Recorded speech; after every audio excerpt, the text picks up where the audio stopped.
नवा रायपुर अटल नगर विकास प्राधिकरण के जो निर्माण हुआ है, वहाँ के जो प्रभावित किसान थे उनसे चर्चा के लिए आज यहाँ पे एक बैठक आयोजित की गई थी और उनके विषयों पर जो उनकी समस्याएं हैं उसकी चर्चा के लिए हमारे मंत्रिमंडल के साथी माननीय शिव कुमार डहरिया जी और हमारे वरिष्ठ विधायक माननीय धनेन्द्र साहू जी साथ में थे और समस्त अधिकारी गणों को भी बुलाया गया था।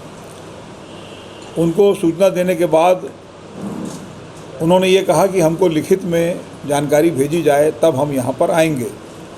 और ये जो लिखित में माननीय शिव डहरिया जी की तरफ से भेज दिया गया कि आप लोग आ जाओ और अपनी समस्याओं के बारे में चर्चा कर लो, लेकिन उनका कहना है कि हमारे जो प्रमुख लोग हैं वो अभी चले गए हैं तो इसलिए आज हम चर्चा नहीं कर पाएंगे।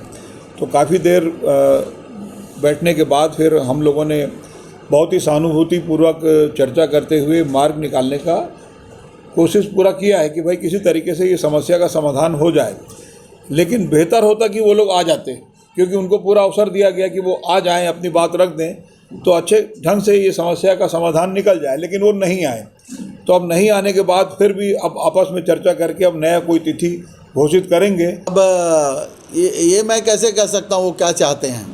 हम लोग तो उनके समस्याओं के निराकरण के, ये मूल चीज़ ये है कि भारतीय जनता पार्टी की सरकार के समय जितने उन्होंने वादे किए थे भारतीय जनता पार्टी सरकार ने, उनने पूरे नहीं किए।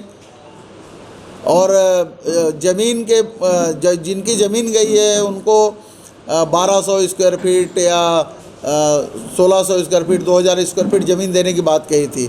ज़मीन के बदले जो अतिरिक्त ज़मीन मिल रहा था उनके बदले पैसे का भी ऑफर था, तो अधिकांश लोगों ने पैसे भी ले लिए हैं, वो भी मांग कर रहे हैं। तो जो पैसे ले लिए हैं डबल, उनको कैसे दिया जा सकता है।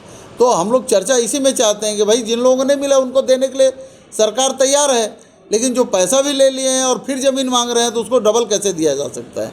जहाँ तक आबादी पट्टे की बात है, आबादी पट्टे मांग रहे हैं, हम लोग पूरे प्रदेश में आबादी पट्टे दे रहे हैं। एक बार उनको पूरा आबादी पट्टा दिया जा चुका है, सारे जो प्रभावित गांव के लोग हैं उनको जो आबादी का पट्टा है वो भी दिया जा चुका है। अब वो कहते हैं कि हम जो बसे हैं उस ज़मीन में हमको दिया जाए, तो उस पर हम लोग सर्वे कराने के लिए टीम बनाई है। कलेक्टर महोदय की अध्यक्षता में हमारे तहसीलदार और अन्य लोग गए थे।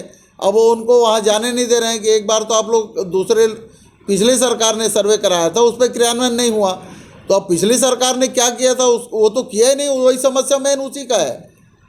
तो हम लोग जो सर्वे करवा रहे थे उसको भी उन लोगों ने रोक दिया कि आप अभी सर्वे मत कराइए, जब हम लोग कहेंगे तब सर्वे होना चाहिए। तो जब सर्वे होगा ही नहीं तो फिर कौन प्रभावित है कौन नहीं है कैसे पता चलेगा। मंत्री जी ने पूरी बातों को जानकारी दे दिए हैं।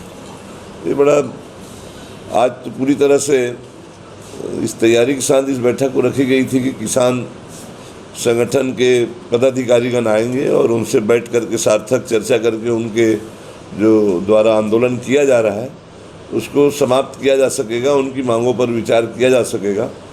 लेकिन बड़ा दुर्भाग्यजनक स्थिति है कि आमंत्रण के बावजूद भी किसान संगठन के पदाधिकारी नहीं आ सके, और वरना पूरी संभावना थी कि आज बहुत सारे मुद्दों पर सार्थक चर्चा हुई होती और उसका निराकरण भी हो सकता था। लेकिन माननीय मंत्री जी ने भी यह निर्धारित किया है कि आगामी कोई भी तिथि उनसे चर्चा करके पुनः इस बैठक को आयोजन किया जाए, ताकि उनकी समस्याओं को सुन करके, और जब तक सामने नहीं रहेंगे वो लोग, उनकी बातें क्या है तब तक उस पर तो विचार नहीं हो सकती।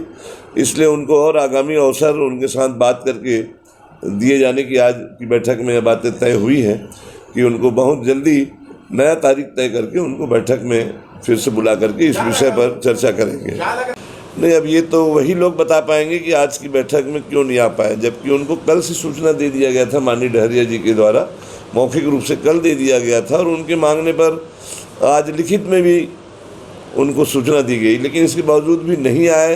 अब उनके किसी नेतृत्व के बारे में टिप्पणी नहीं करना चाहता, लेकिन आज इस बैठक का उनको सम्मान करते हुए आना चाहिए। देखिए, उसमें से कुछ बातें कोई नई नहीं है, कुछ मुद्दों को जो पुरानी सरकार को हल करना चाहिए था, पिछले सरकार की सशक्त समिति बनी थी, उसमें जो निर्णय लिए गए थे उसका परिपालन पर कुछ विषय है, और उसमें पिछली सरकार ने 7-8 साल तक कुछ नहीं किया उस समिति ने। और हमारी सरकार जब से आई है बराबर उनसे बात कही जा रही कि आकर के बैठे और कौन कौन सी आपके मुद्दे हैं उन पर चर्चा की, उसका निराकरण क्या क्या किया जा सकता है। इसी नियत में हमारी कहीं कोई खोट नहीं है और इसीलिए आज ये बैठक बुलाई गई थी कि जो जो चीज़ें हो सकती हैं उसमें मैं नहीं कहता कि सारी मांगे कोई नाजायज़ है, मांगे जायज़ हैं और इसीलिए किसानों की जो मांग है उनके साथ बहुत सहानुभूतिपूर्वक सरकार विचार कर रही है। तो उसमें जब तक आएंगे नहीं, बैठेंगे नहीं तो बात आगे कैसे